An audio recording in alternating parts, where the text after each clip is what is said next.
Okay, start please. Good evening and welcome to this meeting of the Housing and Community Committee. Right, we'll start off with minutes. So, has anyone got any comments they wish to raise on the minutes? Yeah, please, Neil. Yeah, just two comments on the one. I chaired the previous meeting, they're just badly worded minutes. The first part says, to appoint chair, Councillor Harden appointed himself as the chair for the meeting. It was agreed by the members present. Just sounds a bit dictatorial. So I don't know if that can be softened a bit of the term, if that's okay. Change it to volunteered? Sorry? I believe volunteers were asked for. That'd be lovely. Anything like that. Yeah, anything to soften it. Don't want to get a reputation.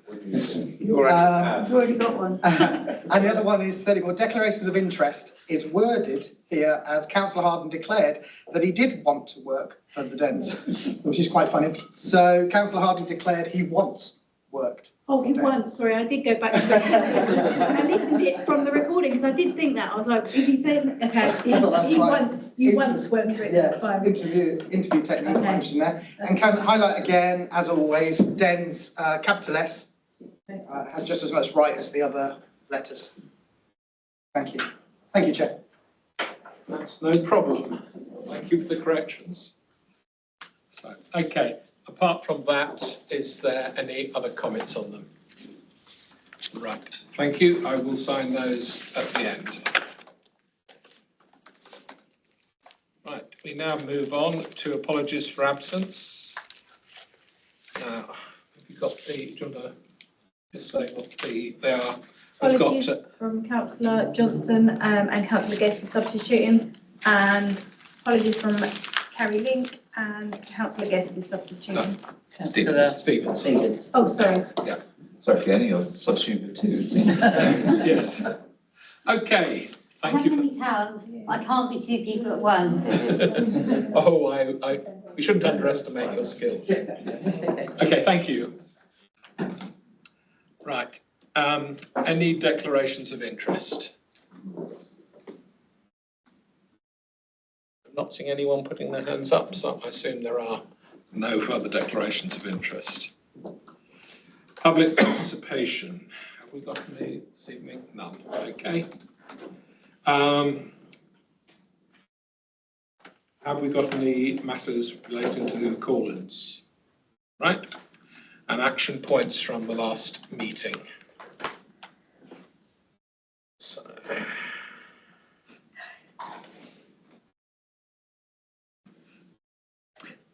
if I can find them.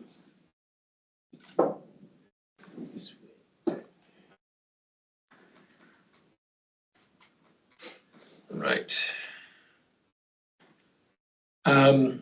The action points from the 11th of September housing performance, the deep dive. Councillor Stevens would like a breakdown of these points. Has that been completed? Councillor Stevens? It's in the minutes. Right. Okay. Thank you. Right. We now move on to the work programme. Would anyone like to raise any questions related to this? I'll just throw something on sorry. Councillor Freeman. Rick. Just as a note, because it rose up in the F&R last night, and obviously we'll get to it slightly later on in here. It may be worth us doing a piece on the deep dive of how the mould programme is going, because it's noted that the costs are higher than we first thought. Okay, can we make a note of that?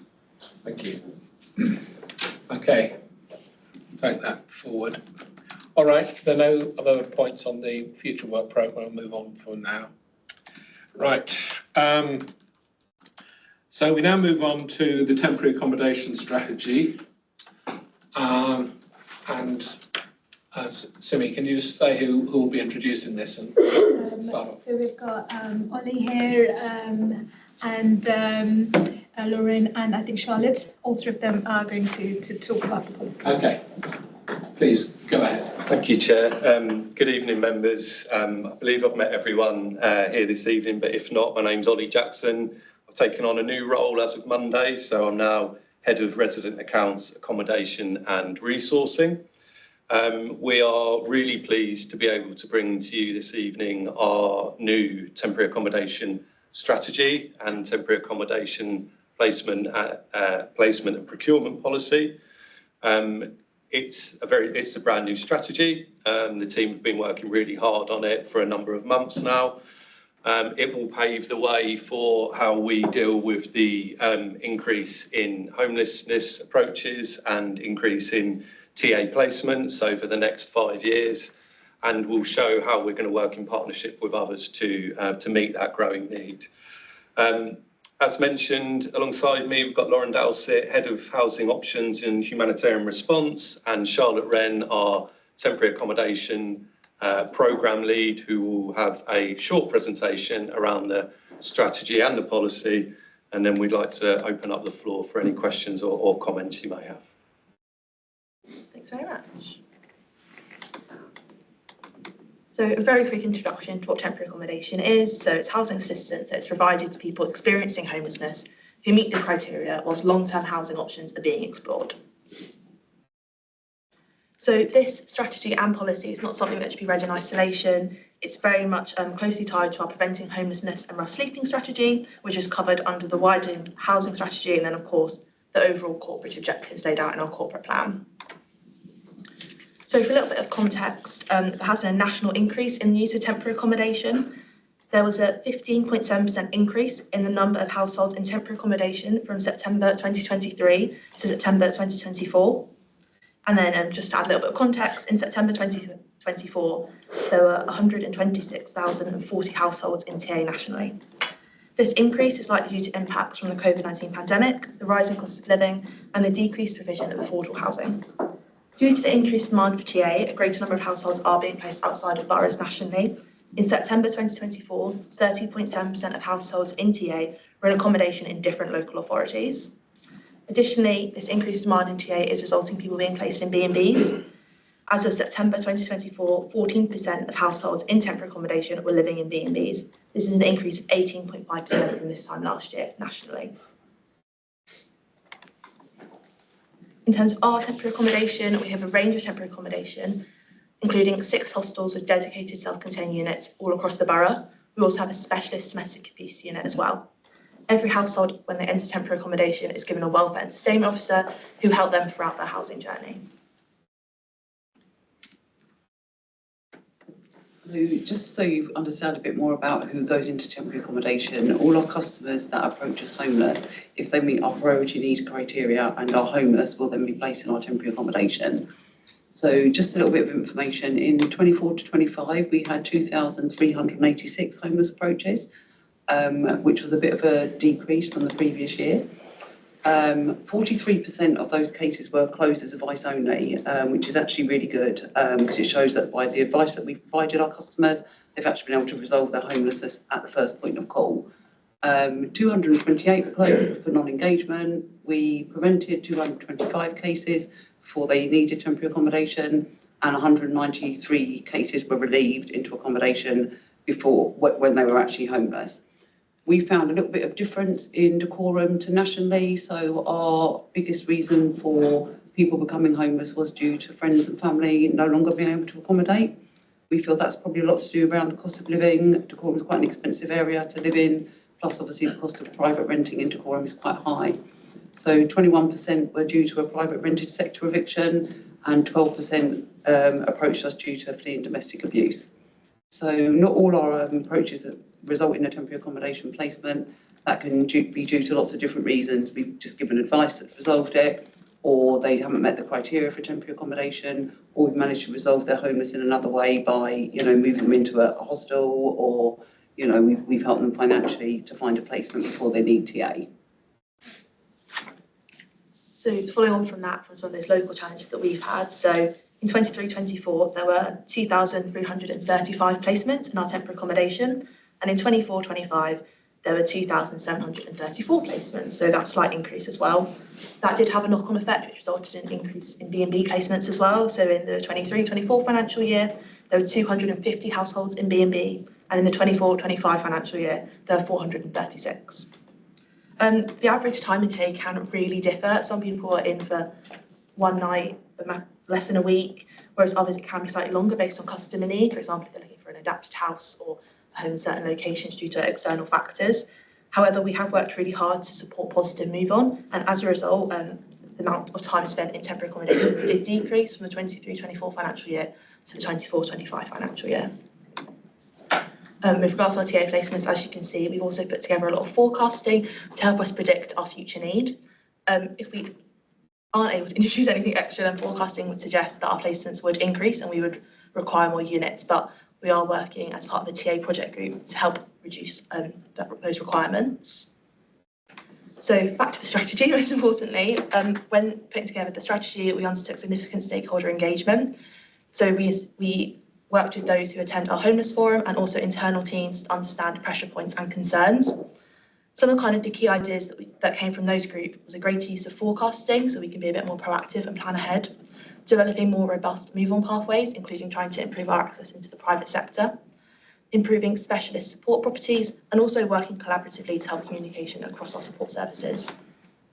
Almost more importantly, we also did extensive lived experience consultation with those that have been through our temporary accommodation service.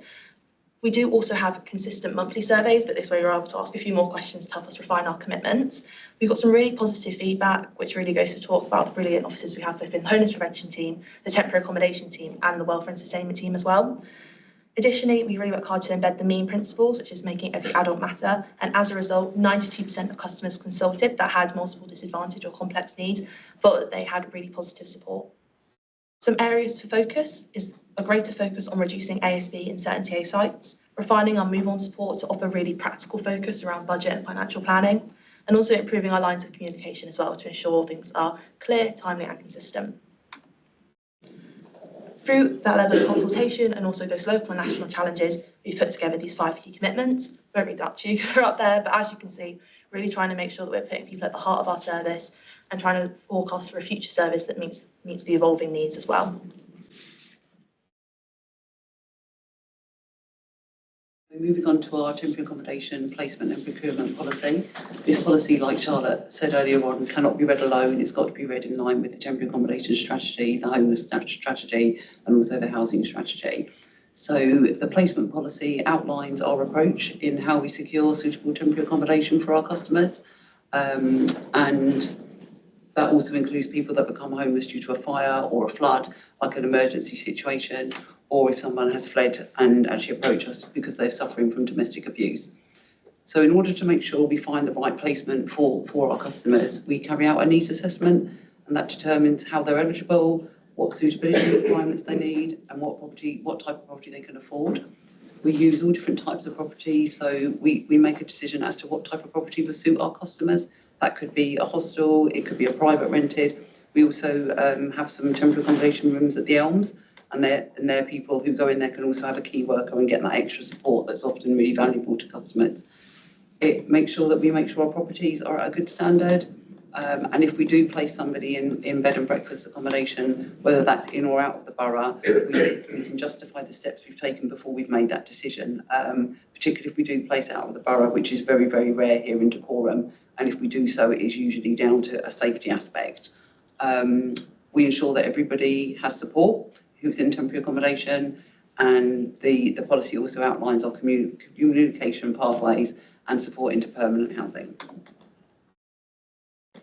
So the procurement section outlines our principles, and that's in line with the Council's broader commissioning procurement strategy, and we look at how we can repurpose and acquire properties from our own stock to use as temporary accommodation, and also how we can go about acquiring new properties to use, and also to make sure that any agreements we do enter with other parties do provide us with that additional temporary accommodation. All our principles include focusing on the value for money, legal, health and safety and regulatory compliance.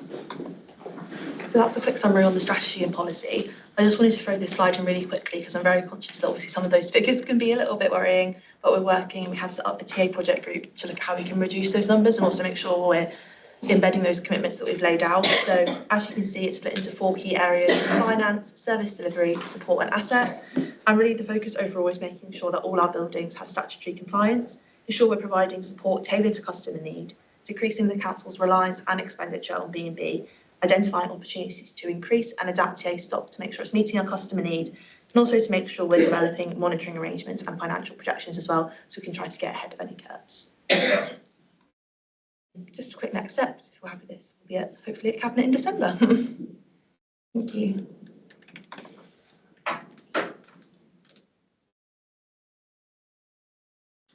Right, anyone got any questions they wish to raise? Fiona, please, come. Thank you. I think Neil had his hand up first. Okay. So I've got 2 questions here. It's really to do with the reasons behind the rise in the request for temporary accommodation. The first one is that decreasing reliance on one of the reasons can be accounted for by the COVID-19 pandemic. And I understand at the beginning of the first lockdown, then all the rough sleepers were basically got into hotels, but that was years ago. So why is the COVID pandemic still cause for increase in temporary accommodation now? So that's it's not just the COVID pandemic. I think the actual pandemic itself caused a lot of other external factors like the cost of living crisis. We believe that's probably a big part of the increase in homelessness and the need for temporary accommodation. So I think it wasn't so much the pandemic caused the increase, it was the factors that happened after the pandemic across the country. So that's what we found, the cost of living crisis, that's had a really big impact on our customers, particularly those who are on low incomes. Like I said earlier, the highest reason for approach is through family and friends evictions. And that's because families aren't able to actually physically, financially support their dependents once they become adults as much as they used to. If I could just add, Lauren's absolutely right, but I think also worth just reflecting on the amount of time someone spends on average in temporary accommodation. So there's intensive casework that the team have to do in order to process households through temporary accommodation. And that will often mean that then you'll have a high number of households in temporary accommodation for a prolonged period of time. So coupled with the other challenges that Charlotte and Lauren touched on, if you have a lack of, for example, accessible homes to move households into, that can mean that their wait in temporary accommodation is longer. So in some respects, the aspects that Lauren talks to are some of the factors, but then you also have that bottleneck where you have increased numbers of households in temporary accommodation. Lauren can probably give you a little bit more insight into the average stay in temporary accommodation, which will give you some understanding of that. Yeah, so we find that our 2-bed needs are housed very quickly here in Dacorum, and that's because more 2-bed properties become available. Whereas if you've got a very large family who need a 4-bedroom need, for example, you can find them in temporary accommodation for a really lengthy amount of time because we've got so few 4-beds available for people to move into. Within the private rented sector, 4-beds are very, very expensive here in Dacorum. A lot of our households who are a 4-bed need are also benefit capped, so they physically can't afford to move into a private rented 4-bed. We do sometimes source them, but actually because of the family's affordability, we can't actually place a family there. So that increases their stay in temporary accommodation while we wait for a larger property to be returned. Adaptive properties as well, they're very hard to come by. So if you need a wheelchair adaptive property, the wait can be very, very lengthy, and that can vary whether you're 1, 2, 3 or 4-bedroom need, to be honest. So we've got a really good process with our housing needs team and our adaptation team to make sure that any property that could possibly be adapted is looked at for anybody who is currently on our waiting list for permanent housing. Thank you, that's the first question. And the second one is, again, the reasons for the increased need for temporary accommodation. And we're leaving aside the COVID pandemic and the rest of the cost of living crisis and the reduced supply of affordable housing. And we've said that in Dacorum the main reasons for homelessness are friends and family no longer able to accommodate people, private rented sector evictions, and domestic abuse. Are there any other reasons why there's an increase in the requests for temporary accommodation in Dacorum? We get approaches for lots of different reasons. It could be that somebody's been evicted from a hostel or just from a lodging property. It could be due to affordability. If someone's had an accident, a property may no longer be suitable for them. If they become, they've had an accident and they end up in a wheelchair, then obviously a property that's on a couple of floors up is no longer suitable for them. Parental evictions can also be another reason. So we have a variety of different reasons, but the friends and family, the eviction from PRS properties through a Section 21 and domestic abuse are our highest reasons. So we do a lot of specialist work with domestic abuse victims as well. We have a specialist domestic abuse hostel, which is actually it only opened, I think it was May, and it's been really, really successful. So we're also looking at sort of other options around that to support people who flee domestic abuse as well. Thank you. Okay, Neil, did you have a question? Yeah. Okay, I'll let you go first then. Thank you. I can't seem to find it in the report here, but on your setting the scene page, you had a bit on there saying about cases closed due to non-engagement or something. Yeah. I was just intrigued with a bit more information about that. Is it a case that you view that you're no longer dealing with those individuals because they're not engaging? Are they not engaging because they're not geographically here anymore? If you could just give us a bit of context on that. So it really varies. Sometimes people come into us and we open a homeless application, we provide all the advice at our initial assessment and we create our personalised housing plan. Sometimes people resolve their own homelessness but don't necessarily tell us that. So we'll email, we'll call them, they don't contact us back. So we tend to then close their case after the legal requirement time that we have to wait. Sometimes those people will come back to us and open another application. That's absolutely fine. It could be that someone's moved out of area. Quite often we don't always find out the reasons. Sometimes we find that once we've given somebody the advice and assistance, for example, we could help a customer get onto our housing register and actually they're staying with family, but they get housed via our housing register. And because actually they've got the result that they needed and that they wanted, they don't need to contact us anymore. So it can be for variety. But when you look at the proportion, it's a very low amount that's actually closed for advice. When you look at, we had just shy of 10% there. yeah. So yeah. And the other question I've got, just as an average, how long is someone in temporary accommodation, and probably what's the longest that we've had someone in temporary accommodation? Again, it really varies per different household size. So a 2-bed, we can be that successful that you could place somebody who's a 2-bed requirement in TA and they're only in there for a week. That's how quick it can be for a 2-bed need. However, 3-4 beds or adaptive requirements, you can be talking a couple of years. All depends on what they need, what adaptations they need, or how large their family is. 3-bed needs are a lesser waiting time, but 4 beds and adaptive properties are the lengthiest stays. Thank you. Okay, Rick. Right. I've got 2 questions. They're not related, so if somebody wants to jump in between them, fine. Apologies, Lauren. I'm going to ask another question that's asking you to see if you can simplify what is obviously a very sort of complex side of things. What I'm interested in is basically a cheat sheet for us as local councillors to highlight the differences in, under this strategy, what I'm going to call the location preservation aspects is compared to all of the data that we got in the housing policy last meeting, which is obviously very good. So if somebody is coming up to us in our area, knowing that they need to ask for temporary accommodation assistance, how we would communicate their expectations as to how likely they are to be able to remain in an area. So as far as councillors are concerned, is there any cheat sheet you can give us on that tonight?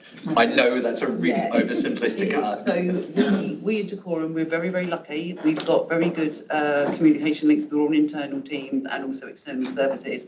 So we very rarely place out of area. It's a really rare occasion. And on the occasions we do place out of area, it is usually down to safety. So if someone's approached us fleeing domestic abuse and they already live in Dacorum, and actually the information we've received shows that they're actually very high risk, we will place out of area for their own safety, where we make the relevant inquiries, where we work with that customer to see what they want, what are the best options for them.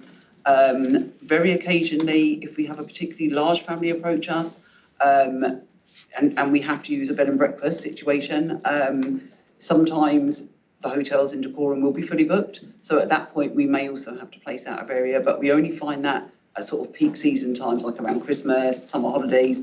And again, it's so rare that we're very fortunate like that. So if anybody does approach you, I would strongly try not to say to them that they are going to get temporary accommodation in the first instance, because that does work on whether or not someone meets the criteria for temporary accommodation, which is a priority need assessment that we carried out when we speak to our customers. So I would advise them to approach us immediately particularly if they are going to become street homeless, and explain to them that actually what we will do is support them in the best way we possibly can. We can support financially through our homeless prevention grant. We can help find other properties. We can make referrals into other hostels. And that's if they're not a priority need. If they are a priority need, we will then have a statutory duty to accommodate. So yeah, I wouldn't promise anybody that they're not going to be placed out of area, because I couldn't guarantee that. If I may just add to that as well, it's worth noting that obviously we've only got so much temporary accommodation, and therefore the main concentration of that accommodation is in Hemel Hempstead. We do have properties in Berkhamsted and beyond, but it is worth noting that should you get approached by any residents of the borough, there is some caution that we have to provide in terms of we don't have properties all over the borough, and less so in the more sort of rural locations. Okay, if I can just ask a follow on to that, because just to make sure we're fine. If we've got somebody that has some hesitance to reach out for help because they are worried that they'll be offered something out of the area, and effectively that feeling that if they're offered that and they say no, that they're not going to get any more help, in that case, would it be sort of fine for us to be given the idea that that is unlikely? We're never going to say that it's impossible, but that is unlikely because we have a good track record of being able to place people in the borough depending on the circumstances. Would that be a representation that we could make to try to encourage that approach? Yeah, it would, and I would also make sure that a customer is aware that actually, some of our customers approach us and they feel that if they don't go into temporary accommodation, we won't provide the assistance that they need. But actually we will. So someone can have our open homeless application. We will work them to secure housing, even if they are sofa surfing with different family or friends. And actually, if they can and want to still continue doing that, that is absolutely fine. That won't affect our decision at all. If someone's sofa surfing, they're legally homeless. So we would still open our relief duty. We'd still have to make a decision on their application, but they are welcome to stay with family and friends whilst we make that, make that process. They don't need to go into temporary accommodation. I think that's very important, because I think a lot of people don't realise that actually, they don't have to stay in temporary accommodation to have a homeless application and actually be housed at the end of it. That just depends. I think worth also just kind of highlighting all of the excellent work that the team do in respect to partnership engagement with our staff partners like Hertfordshire County Council. Some of the reasons why households might be concerned about going into temporary accommodation include things like access to support networks or specialist schooling for their children. So the team, through the personalised housing planning, will work with county council colleagues to understand where there are limitations like that. So that might see put in place arrangements to access transport to enable a child to access schooling without the family being disadvantaged. So the personalised housing planning process is really important to unlocking all of those concerns and ensuring that we can understand what the challenges are that the household may have in accepting temporary accommodation offer. Thank you. That's the end of my first question, so I'll cede if there's anybody else waiting. I'm going to do Garrick, then Jan, then I'll come back to you. Garrick. Thank you. Thanks for the report. It's really very helpful to have this high-level document which sort of assembles a lot of this information. A couple of questions on this. I'm looking at the graph on average time spent in TA. And it's amazing to see us go from 400 days down to, what, roughly speaking, 150 days. You talk about interventions there. What's the magic behind all this? So we work very closely with our housing register, our housing needs team, to ensure that anybody who's in temporary accommodation that is able to be active on our housing register is, and also bids. We've also increased a lot of our prevention work into trying to move people who are in temporary accommodation into the private rented sector. We've been very successful with that, particularly over the last 12 months. So that's something we just want to continue to build. We've built up some relationships with landlords now. So the more we continue to do that through events such as our Landlords Forum, which is next Monday, you know, we're hoping that will increase the move on from temporary accommodation. Thank you for that. Okay. Can I have a A follow-up on supplementary, that yeah. one? Caseload and staffing. What's the average caseload have you got? So for homeless officers, the average caseload at the minute is around 50, but we do have 3 relatively new starters who are only running very low caseloads because obviously they're new. So we like to ensure obviously all our officers are fully trained before they have a higher caseload. So we've seen numbers drop, which is really positive. And actually sort of, we're hoping by February time, the officers will be around about 35 to 40 cases, which is what the national average they say should be. So we've done a lot of excessive training with all our officers. They're all trauma informed, motivational interview training. They have sort of decision letter writing training, domestic abuse training. So doing that training pathway for new officers can be quite lengthy, but it's also very, very important because the job itself is quite hard. The role of a homeless officer is obviously quite difficult as well. So to support our officers, we also offer clinical supervision once a month. So if an officer does have a complex case that actually they've struggled with, they are able to go and speak to somebody independently, and that's been really positive for all the team. I think if it's all right to add to that as well, I think it's also worth noting that Charlotte referred to the temporary accommodation project group that we've had up and running for about a year now. And that's looking at a number of different areas, one of which is speeding up our processes, making them more streamlined, looking at technology that can kind of help us with applications so that we can really free up officer time to actually deal with the people. So trying to cut down on certain elements of paperwork and ensuring that there's kind of seamless handoff amongst teams, I think is really, really important, because that's where the value that our residents and those approaching as homeless, that's where they find the value in that kind of face-to-face support from the officers. Thank you. Okay, Jan, do you want to come in? Thank you. Looking at, from what you were saying about how difficult it is to get the larger properties, the 4 beds and the adaptations, in June we were presented with the downsizing policy. I just wondered if that has been implemented yet, and if so, is there, I know it must be very, very early days, but has been any interest in it or uptake on it? I think it got published right at the very beginning of October. Yeah. So it's very, very early days, yeah. Okay. So to the point where I don't think we've even looked back over that previous month, but it's definitely one to keep an eye But on. we do think it will help. We do think it will make a difference for us, yeah. Yeah, I hope so.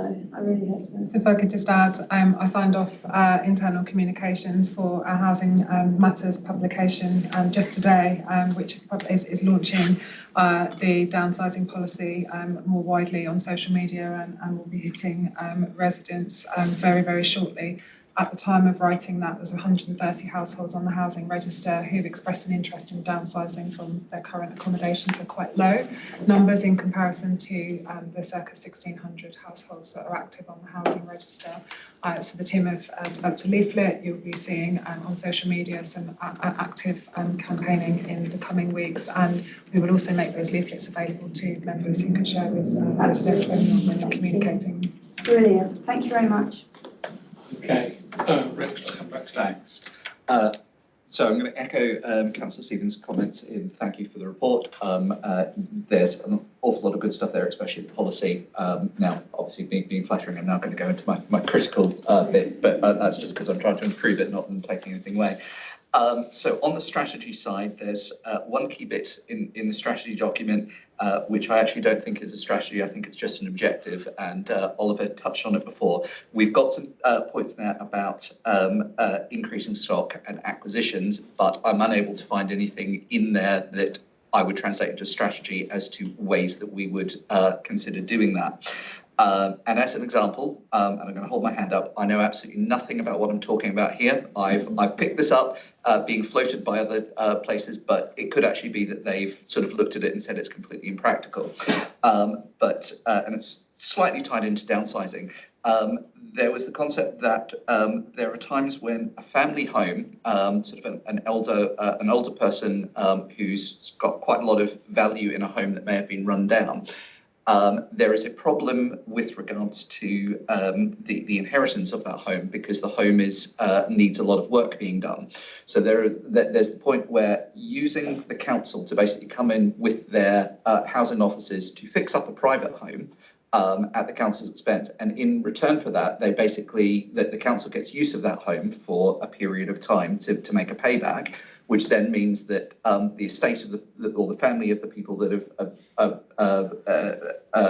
have inherited are in a better place to sell that on, rather than having to sort of do it immediately on liquidation. Again, I have no idea what the practicalities of that is. I just know that it's one of the ideas, and if we're looking at sort of, we need ways to be able to get access to more properties, I think that's missing from the strategy at the moment. And we should explore some things and maybe publish some of those ideas. Really good suggestion, thank you. So we have a private sector landlord forum next week. It's led by our private sector housing team. They get a lot of contact from households who have a home that perhaps has fallen into a dilapidated state because the former resident has been unable to upkeep that home, and in some cases it may be a home that they have inherited. Typically they come to our attention as an empty home, so perhaps a second home that's been sitting for some time, and residents will approach us to ask for advice about bringing that home up to standard, access to grants, and so on. And so we are engaging actively with a number of households in respect of homes like that. There are circa 250 or so homes that have been empty for 2 years or more in Dacorum within the private sector, so quite significant.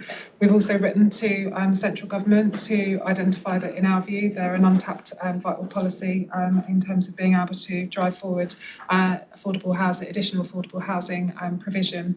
But at the present time, our engagement is about trying to consider exactly as you have proposed, encouraging owners or individuals who have inherited those homes to explore whether or not they would wish to bring those homes up to standard with our support for letting on to households in need.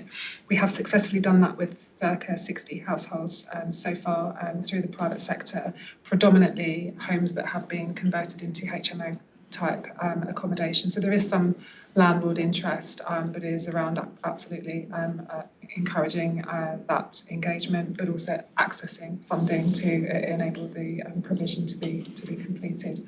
But it's certainly something we can take forward and we can build into the strategy. Thanks. And if I can also just give my nudge on upcoming LGR, which is obviously an important side. That point on us being able to make investments into, I presume that temporary accommodation would sit under general fund rather than the HRA. So to me, there's almost a, what can we do before we don't have control of those reserves anymore? So, you know, if I was contributing to the strategy, and again, it's not my role to do so, but I'm just sort of, that would be one of the things that I would be looking at, saying under LGR, what can we buy in time? Okay, thank you. Okay, is there anyone else who wishes to raise any questions? I'm not seeing any hands being raised, so can I ask if people are happy to approve the report? Agreed. Show of hands. Right, therefore agreed. Okay, thank you very much for that. We now move on to the performance review. Who's going to introduce this? It's going to be David, and I think Hannah is there, but I'm not sure if, David, you want to take it first. Yeah, thanks, Cindy. I'm going to introduce the report, if I may. This is your Q2 performance report. As Cindy indicated, the author is Hannah Peacock. Hannah, unfortunately, is full of cold, so she's just waiting in the wings to help with any questions that you might have. I'm going to walk you through it, if that's okay. So the report format should be fairly familiar to you. As I said, it's the Q2 report. You've got 3 appendices attached to the report. So you've got a performance summary, you've got the annual complaints report, and you've got a national benchmarking document for your interest. The report, taking on board some of the feedback we've had previously from the committee, we've made a point here of emphasising at the beginning some of the positive things that are going on in the service. So you'll see some really good stuff around relet times on our voids, emergency repair, satisfaction really high, really positive around keeping communal areas clean and estate inspection. So some really good stuff going on. It's a really positive report. There are, however, 3 reds, and those 3 reds are around damp and mould, complaints handling, and the delivery of affordable housing. They are not reds that are keeping us awake at night. We've got, you'll see in the narrative, there's some really strong mitigation commentary that you can review, and be fair to say that they're not causing us great concern. So we feel like we've got those 3 areas under control, and you know, we are still obviously, however, striving for a full suite of greens over the next period. But it's a positive report. Within the report, it moves on to achievements during the quarter. It'll be amiss of me not to mention my own team around housing delivery that have been shortlisted for 3 national awards for our new build housing. So that's really good achievement. But you can see the narrative around all the achievements that have come through this quarter. Then the report moves on to the Housing Ombudsman, and crucially 2 publications that we produced around annual requirement to do a self-assessment of complaints handling, and then annual report on,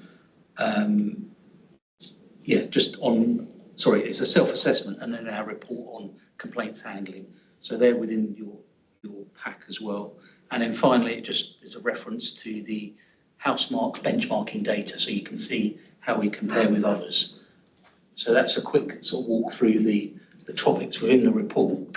And as ever, we're happy to, as a team, take any questions that you might have around the service and the report. Okay, thank you.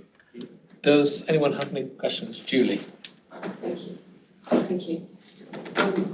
Just picking up on the damp and mould figures there, you've got on the report that there were 23 that were booked for completion in October. Are you able to assure us that those works were completed? You want to take that? Yes, so everything that was booked has been completed. So we're now down to 45 cases in total that are over 100 days. So albeit the percentage is going up, the actual total number of cases each month that's over that 100 days threshold is going down. And the reason the percentage is going up is because we're being successful in closing more cases down. But yeah, everything is on track. And I appreciate that is a red and it looks concerning, but I'd say that at the moment, damp and mould has never been in a better place. If somebody rang up today, we could get a mould wash booked in for them within a week. If it's an emergency, we could get that done by the next morning. We're in a fairly strong place in terms of our current response. But just to add to that, rather than close it down on the report, if we do a mould wash, what the team are doing is they're tracking it all the way through to make sure that fully disappears. So, you know, it'd be very easy to tick it off and say we've done something, but actually they continue to track it. Yeah, completely, yeah. So it stays open. So our immediate priority is to remove the hazard, which is why we immediately book in a mould wash. A surveyor will then go to visit the property, if assuming that there's a significant problem, and they will then attempt to identify what the root cause of that mould is, because if we just wash it, eventually it will come back again. And then we undertake that work, and then we have a period of monitoring to make sure the mould hasn't returned before that case is then closed off. And then those cases are monitored on different thresholds by different levels of management, but each case is monitored at least once a week to see where we are. Right. I should want to add, if I could just come in just to add, so just some further context around damp and mould, because I know that it was referenced earlier on this evening, and an ask around a deep dive in damp and mould. So the team are doing an awful lot of active work in this area, and we're also recruiting new resource to ensure that we can continue to be proactive, and Dan is driving that. We have on the 27th of this month a spotlight on damp and mould, which we'll be advertising in the coming week. So that enables our tenants and leaseholders to come talk to senior management team and ask questions about how they're being supported in respect of damp and mould. Ask pertinent questions about how we manage that and how they can also contribute to looking after their home and eradicating issues around damp and mould. I think that's really important that we're able to support and have active conversations about an issue that affects many. And then we embed those processes as we go through the mobilisation of the new contract, and we are already tabling further meetings and programmed engagement sessions with residents and yourselves in the new year to ensure that you can be cited on the embedding of those new processes to reflect the new legal framework. Yeah, please. Thank you, Chair. So of that 23, were any of those the 16 that you've not been able to get access to, or what is the background to why we can't get access into the properties? No, so the breakdown of those, there's no duplication in those numbers. They're all separate cases.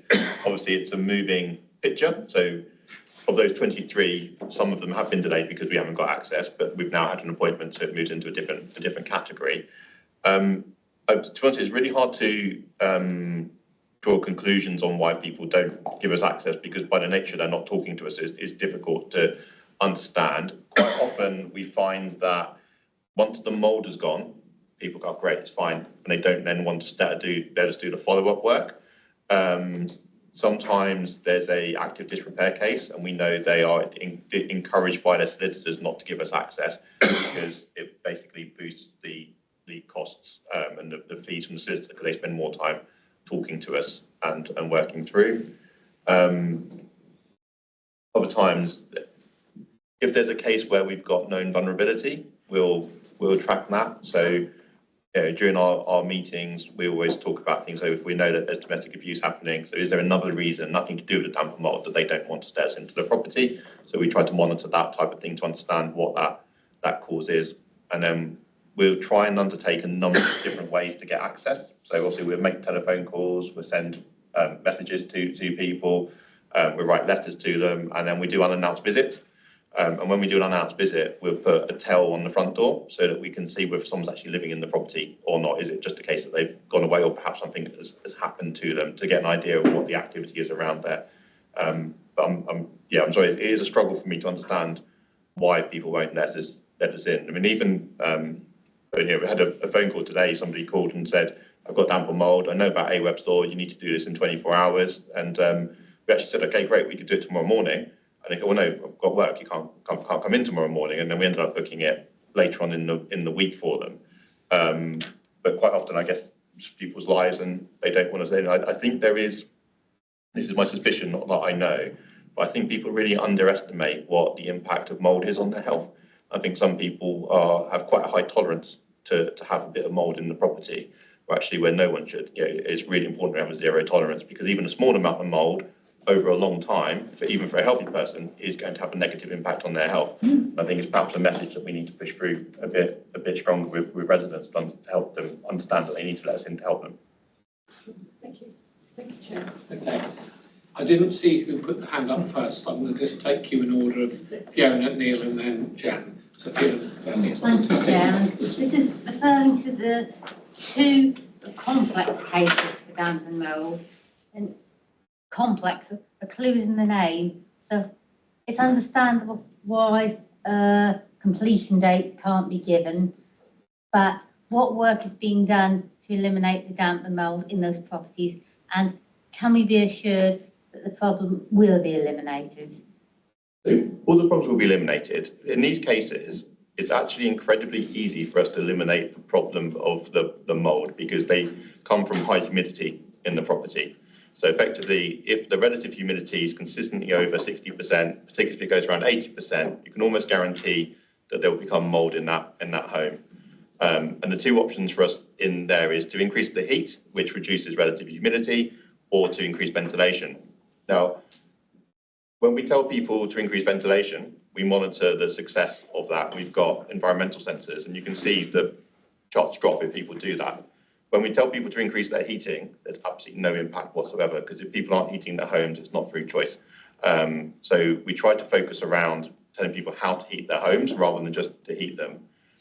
the challenge we have with our option in terms of increasing ventilation is there's a trade-off with, if I increase the ventilation, that's going to make that property more expensive to heat. And it's not exactly a scientific calculation, because albeit we know about flow rates for ventilation and we know what we can create in there, it really does depend on who's living in the property and how they live, the way they cook, the way they're doing all sorts of things in their lives, how they, they're drying their clothes, and in terms of how much that humidity is. So I can't just work out, I need so many litres per second of ventilation, and then that will stop the humidity.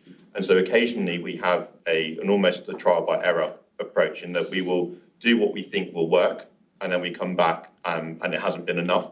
So sometimes we're successful in persuading somebody, for example, to open their windows for 15 minutes in the morning. And we don't just tend to open again, we teach them how to cross-ventilate and what that looks like. And people who have that behaviour change, there'll be more success. And some people won't do it. Occasionally they won't do it intentionally, to be honest with you, because they link damp and mould with other objectives. So we often get, I've got damp and mould, therefore you need to move me, or therefore I need a new kitchen, or other things that go on there. So we have those areas where we're trying to protect the residents' interest by building up what we're doing. We have some, in some cases, which are becoming more and more rare now, where we just get it wrong. So we'll go there, and it's very easy to identify the symptoms of damp and mould, but to identify the root cause. So sometimes there's more than one cause, and it won't always be obvious. So we might see a blocked gutter, for example, that's overflowing. That's definitely needs to be unblocked. We might see a broken vent. So we do those things expecting it to be fixed, and that's why we have our monitoring period to make sure that it's not. And there are times where essentially we just get it wrong. They are very rare now that we get it wrong. I mean, if you go back a couple of years ago, we didn't have the understanding of our stock to know by which archetype and which, in terms of the number of residents in the property, for example, and the profile of the resident, what the solution should be. Pretty much now, if we said to one of our damp and mould surveyors, there's damp and mould in this property, this is living there, they probably already know the solution now before they even get there. We still go there to make sure of it, but we've got much more of a playbook in our minds as to what the right solution is for each property.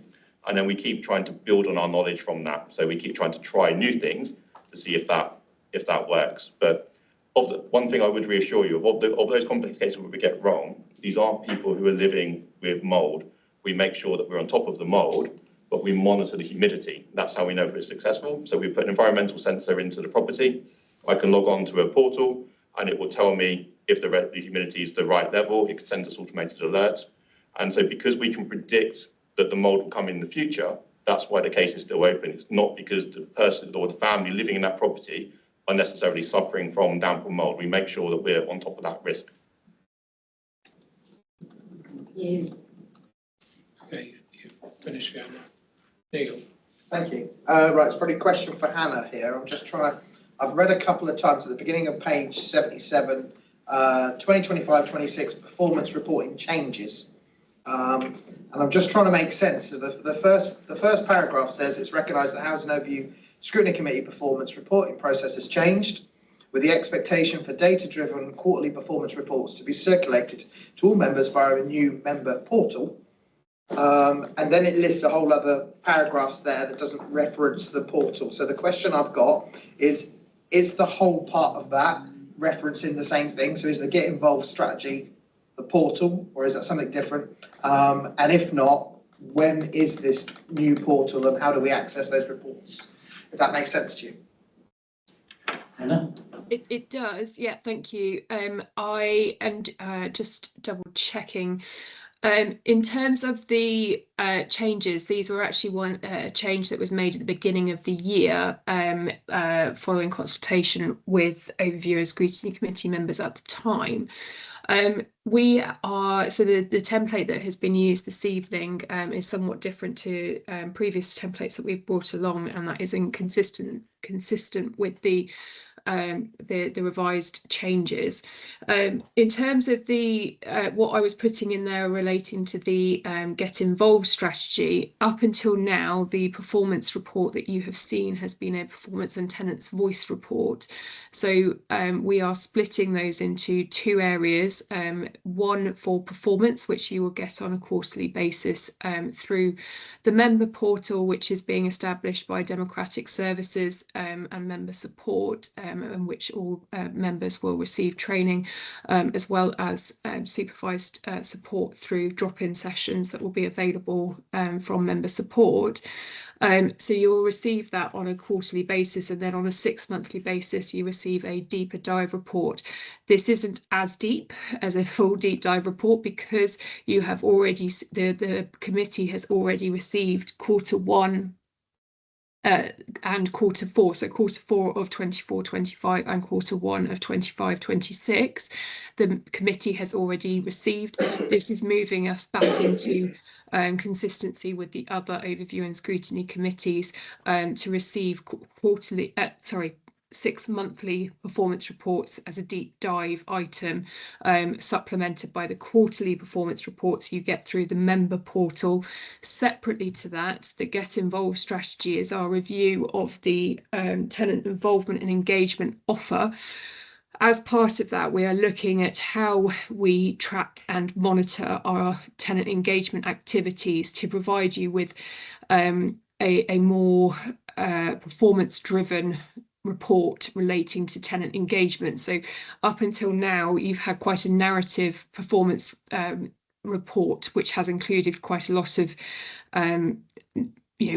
relevant information and useful informative views about what we've been doing with tenants, but we would like to be able to be more precise around how many tenants have we engaged with, what the demographics of those tenants look like, how that is representative of our tenant population, what channels have we used, so for example different social media channels, as well as our engagement activity direct routes, which we are bringing back to yourselves with a deep dive on tenant involvement as we launch the Get Involved strategy. So essentially you will get a new report that we are developing on tenant engagement that is less narrative but provides you with more factual information on how we have engaged with tenants and what the output of that engagement has been. I hope that makes sense. Apologies. Yeah, that's fine. Thank you. Thank you. I've got a separate question, if I can. Okay, yeah, please. Thank you. Just regarding, I'm just reading here about the Safe Homes and Fire Door Inspection Programme. I don't know who's able to answer a question on that. But does that applies to private landlords of communal properties? So the Safe Homes fire door inspections apply to all of our flatted blocks. So yeah. DBC? Yes, DBC flatted blocks. So if there are leasehold properties within those blocks, then they will also form part of that survey. Okay, if they're not, I'm not 100% sure if they are, but I know there's a particular one in the town centre that keeps on having issues with fire issues, and I know the landlord's been encouraged to put a safe, secure door there and hasn't done so far. So that would be the private sector housing enforcement team. So the differentiation is DBC flatted block, so tenant or leaseholder property will be covered by our HRA asset and cyclical programme in respect of safe homes.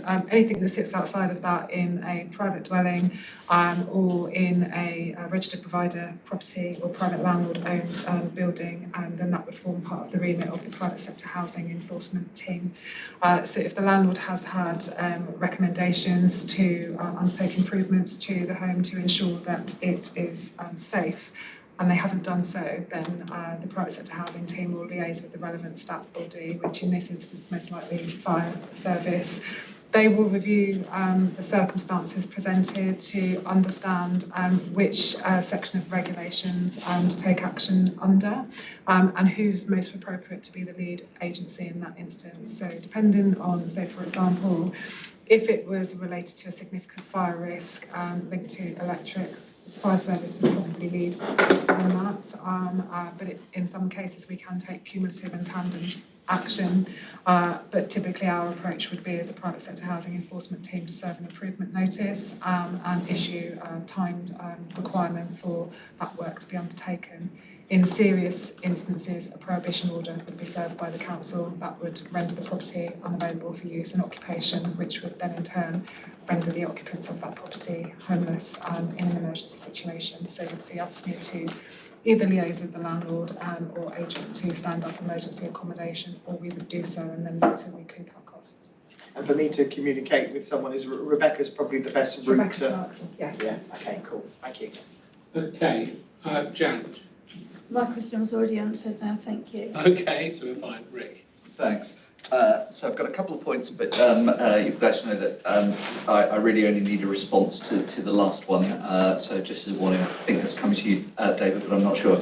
Right, so first of all, in the green KPIs, I just want to really highlight and congratulate the relevant teams on a couple of them. So the first one is the CS KPIs, which I presume stands for community safety. So I'm pretty sure that the compliment's going to Natasha, but we have sort of an entire range there that for 12 months has been sitting at 100%, which I think needs to be acknowledged. We have the same thing on the HPS KPIs. Not 100% sure what HPS stands for, but I believe that's Oliver's old role in keeping the properties up to standard. Apologies if that's not Oliver, but I do just want to congratulate the teams on those, holding that for 12 months. Then I've got a couple of points where I think there may be a slight error in the report that I just wanted to flag up. So the first one is on TA01. The RAG rating is missing. That's on page 86. Now, there's no response needed at this point because we've just discussed in the last item an awful lot on why that's missing. But basically the significant difference on this quarter to the previous 3 quarters, I think would stand out if the RAG rating was included, but it's all sitting at the moment in grey. So I just want to highlight that. I'm expecting that the RAG rating is missing in error. Then ID06, which we've mentioned, is one of the red highlights. Although we've got some, we've probably got enough description on it later on its own item, it sort of stands out that we've mentioned that it needs explanation. The other 2 have been explained in the executive summary part of the report, and that one's missing. So yes, the information is there, but I think it should be in the executive summary as well. Then finally, the only one that I do want an answer on is on page 88, fin 11. I think we need more explanation there. There's significant variance in quarters, and I need to understand how the income is measured if the quarterly recognition of that is fluctuating so significantly. So a couple of things just to clarify, because I think would just be useful for future meetings. CS isn't community safety, it's a bit of a red herring, but it relates to safe homes targets, so compliance activity, and HPS is housing and property services, because obviously it wouldn't be housing and property services if we didn't have an acronym, because we do love those. TA01 relates to temporary accommodation tracking, so that is not a mandatory KPI for us as a housing service, so it's reported in grey like that because it's a tracker target, so you wouldn't have the RAG rating to that. The reason being because it's a duplicate of a national KPI that we collect and send to central government, so that's referred to as HCLIC statistics. We're currently working with our in-phase performance team to remove some of that duplication from this KPI data set for you and be able to link current in-phase reporting, which is this format, with the national data set, so you get the real-time data set that goes to central government, because I think that's more meaningful for you. Okay. My personal opinion on this one, I'm going to disagree. Obviously, I will leave to follow up on things. As we got from the questions in the last item, which as I said, did do it, we had 3 separate questions where people were looking at the change in temporary accommodation. For us as a scrutiny committee, trying to understand what those drivers are really important. Now, that KPI is the only one in the pack that doesn't have a RAG rating. So whilst I will agree it doesn't necessarily have to be the RAG rating, I would say that is something that councillors do care about, and it is something that I would want to see on a summary, whether that is done by a RAG rating or it's done by something else. And I would just, my point is that we've had a demonstration. We are very interested in what that is. We are interested in why the drivers are there. So I would worry that if we're saying we don't need to RAG rate it because it's not a reported KPI, that might be fine on external reporting, but for output purposes, being able to digest that information. I accept that, and I think it's a really important point. I think being able to show you the cumulative data that's reported to central government will give you a greater benefit in terms of the whole picture and understanding of some of the pressure points and answering all of the collective questions that you've raised today. So we'll do some work on that with the performance team, and we'll come back with a proposal in terms of how we demonstrate that to you going forward. Thank you, Councillor. Did that cover all of your questions? Or did we well, and then FIN 11, which is the investment property income. So as I said, I'm not 100% sure who's responsible. I've just gone straight to David on it, but is you? That's okay. me. Mark Pinnell isn't here with us this evening, so the investment property income is tracking below target, predominantly due to vacancy rate. That generally does even out as we get towards final quarters, towards the end of the year, but we are carrying some significant vacancies on some sites. In several areas, there is active engagement and enforcement activity happening due to arrears. We're marketing a number of units, and I can certainly share with you the details that are shared with Councillor William Allen, portfolio holder, in respect of the numbers of marketed units that are currently actively underway at present.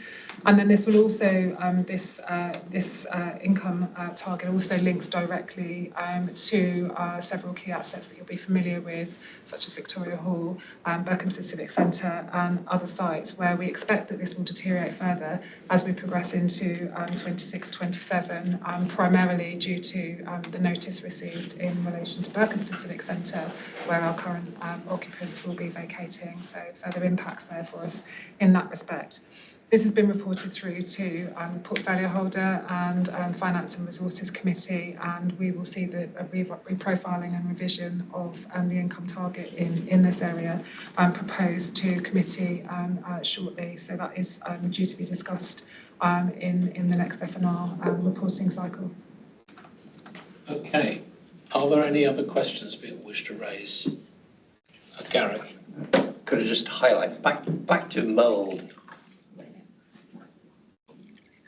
One of the instances here says, needs a new roof.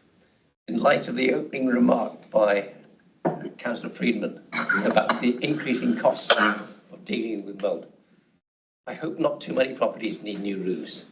What's this about? Unfortunately, a lot of our properties were built at the same time, which means a lot of the roofs are going to fail at the same time. And we're now in that period where a substantial number of roofs are failing. And so I think this will be an ongoing challenge for us over many years, to be honest. In terms of when we have a roof repair, we have a cascade of priorities in terms of what needs to happen. So first of all is to do a permanent fix to that roof. If they can't do a permanent fix, they're instructed to do a temporary repair. If they cannot do a temporary repair, they're instructed to contain the leak. If they can't contain the leak, then it has to be escalated to us, and we'll decide how we proceed. There are a number of roofs, I don't know the detail of this one, I'm afraid, in particular, that are just beyond economical repair. So we will undertake a temporary repair. So because replacing a roof is never a quick process because it has to go through building regulations. It's not something we can just do. We have to go through a whole process with it. So we will always undertake a temporary repair and then get the main roof replaced. I'm afraid I can't give you any reassurance that it's an isolated issue. It is quite a considerable problem for us. In our capital budget, we hold a contingency fund because what we don't want to do is make lots of promises to people that they're going to be on our plan programme this year. Then we have emergency roofs that come up or other emergencies, and then we have to take people off of that list. So these come out of our contingency budget, so it doesn't impact the people who are currently on the programme who we've made a promise to. Thank you. Okay, are there any other questions people wish to raise? Right, well, I thank you for the report. Are people happy to note the report? Yeah. You're happy? Yeah, okay, I'll take it. That's